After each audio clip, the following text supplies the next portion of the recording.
What's up, everyone? This is Jack Slater, aka the Comic Outlaw, and we're going to be doing something new. We're going to be reviewing some of my favorite stories in the multiverse, starting with Marvel's What If. We're going to give this a try and see where it goes. And of course, today, like I said, these What If comics come out on and off. Great shows, and we're going to be doing What If Professor X had become the Juggernaut. And this is going to get kind of confusing, so I'm just going to call him Jugger X because I think it's cool and it's my show, so blah. Now, as it says right there, this is an interesting story. The What Ifs always had a different way about it. Like in this world, the X-Men are actually the fascists, and humans are being persecuted, hunted, well, not hunted down, but they're treated like crap, like second-class citizens. Mutants have control of everything, and they basically go around bullying the humans.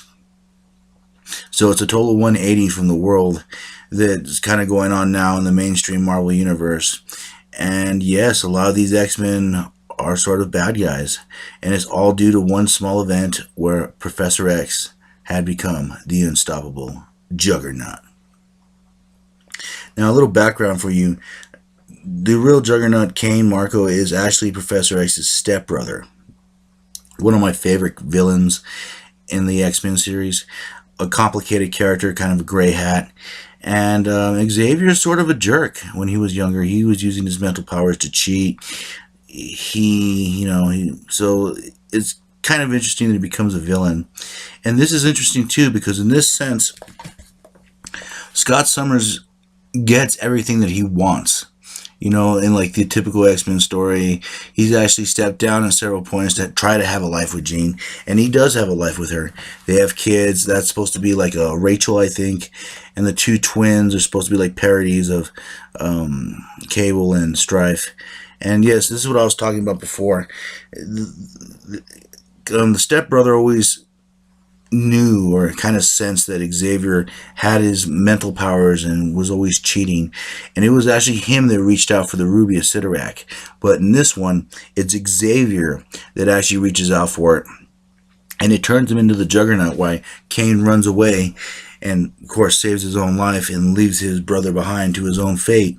Now, he's underground for a long time, and in this time, Magneto, of course, being the only game in town for mutants, takes over, does his nuclear thing that he was going to do, but this time's thwarted by the Fantastic Four, and which makes things look badder for mutants since there's no counterbalance. So what ends up happening is that Juggernaut is underground all this time, trying to push up, as the world is coming to Washington's starting to come to a war between mutants, and Magneto gathers together everyone he can and sends them all out. Now, these aren't seasoned X-Men. I want you all to keep that in mind. A lot of these people haven't practiced their powers. There was no danger room. There was no real training. So a lot of these X-Men, or even Brotherhood members, some of them actually really fell by the sword, as you're going to be able to tell. I think Iceman ends up biting the dust. Yep, right there. Juggernaut finally breaks free. Jugger X. Now, keep in mind, having been underground all that time, he really didn't practice his telepathy, but he has all the powers granted to him by Sidorak. So he steps in, declares himself the leader of mutants. He declares himself the leader, of course, of everything. And it's interesting because this is Xavier without all those years of experience. And I love how he just lays the pimp hand down on Magneto. Magneto, of course, tries to use his magnetic powers on him. And like a boss, Jugger X grabs his helmet and just crushes it like an egg. Very cool. It's an example of the powers of Juggernaut.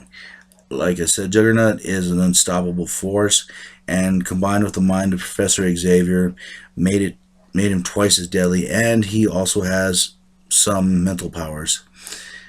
Now, of course, they send the Sentinels to attack. Jugger X makes quick work of them, as you could tell. Now, like I said, he does have mental powers, but he doesn't have the full practiced, seasoned Xavier powers.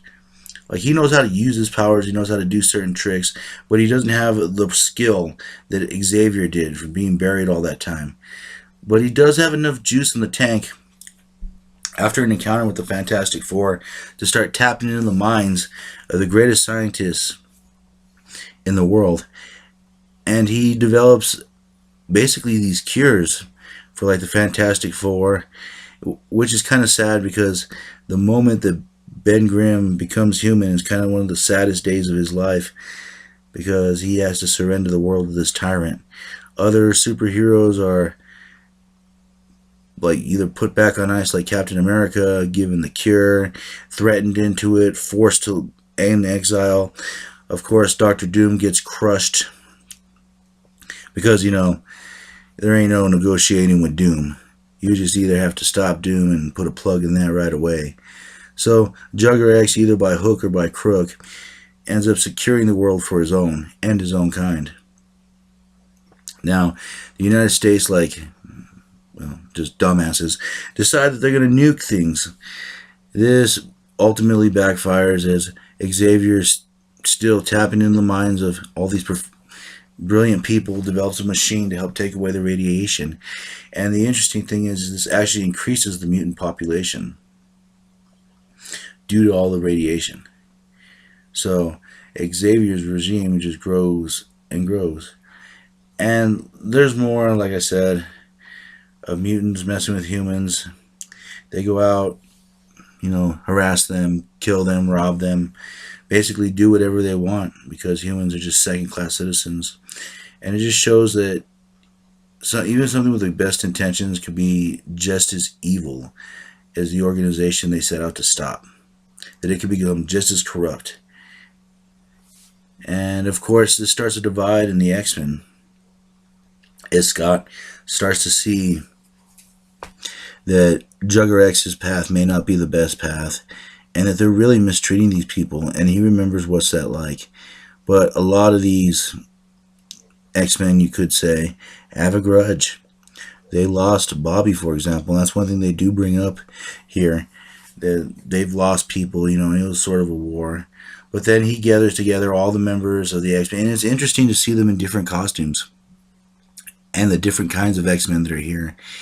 Of course, I don't know why, but Puck is there from Alpha Flight, but that's kind of cool. He organizes all of them, asks them to band and to join with him against Juggernaut. Of course, not every mutant decides to roll with Scott. I mean, you can't really blame them. Juggernaut has done so much for them, so it kind of splits the team in two. Basically, the Loyalists and the Rebels. Kind of sound familiar? With another character taking 1/3 of heaven, but that's neither here or there. Now, I just kind of like how Warren is just a dick all the way through this. And it just kind of goes to that Archangel personality that he had without the Archangel wings. But that's another side note. Of course, Toad, being the little rat that he is, brings in Juggernaut. And Juggernaut isn't his brother. He's much craftier. And I do like how he kind of doesn't react right away. He sends them on their way. Sort of not an exile, but more of a think about what you're doing before I stomp you into the dirt kind of. Now, this is where they meet Kane Marco, the man that was supposed to be Juggernaut. And he's wearing a headband that guards him from Xavier's probing. And Kane, of course, takes them to an abandoned, crap hole somewhere in the city, probably where humans live. And he goes on with his plan. And Kane is not only have the psychic headband, he also has a partner. Or should I say a master. The master of magnetism, Magneto. Yes, sir. Of course, the master of magnetism was coming back. You'd have to kill him. That's just the way Magneto rolls. And they're working together in order to destroy Juggernaut. Of course, Magneto is doing this for his own purposes. He wants to be the ruler.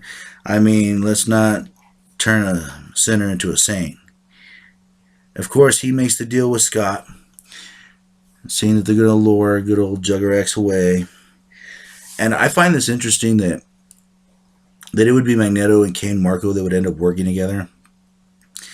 And it seems that Magneto always seems to find servants wherever he seems to go.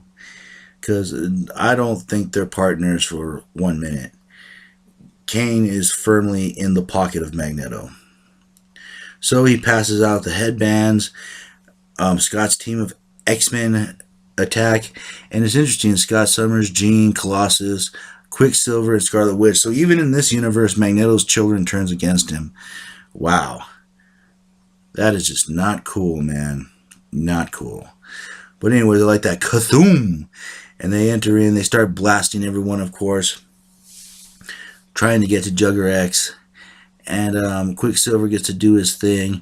And I love how there's like the fightings from different X-Men and different villains that are actually sort of good guys. So that's one thing that you had to love about these what ifs. The different scenarios, the costumes, and just the alternate places and the different settings for their lives and what different lives would become in different situations. But anyways, the fight goes on, and of course they're trying to pull their punches. They've been partners for a long time. Scott gets up to this version of Cerebro, blasted, of course. Xavier loses his fudge a little bit, and that destroyer part of Sidorak starts to come out in him, and he starts to give chase. Now, keep in mind, Sidorak is a destroyer god, so it's very easy for even a man like Xavier to fall into that rage. And of course, here he comes, and I love this scene how he grabs Colossus by the head and just poof. I love how savage the Sidorak gem has made Xavier. And after he lays the smacketh down on Colossus, he goes after the rest of them. Here comes Juggernaut. Dun dun dun. I'm coming for you. And after probing Colossus's, well, raisin of a mind, he crashes in on the rest of the X-Men. And of course, at this point, Juggernaut is extremely mad, feeling betrayed. But Scott tells him that there has to be a better way than the way he runs it. That he's become, of course, corrupted by his own power.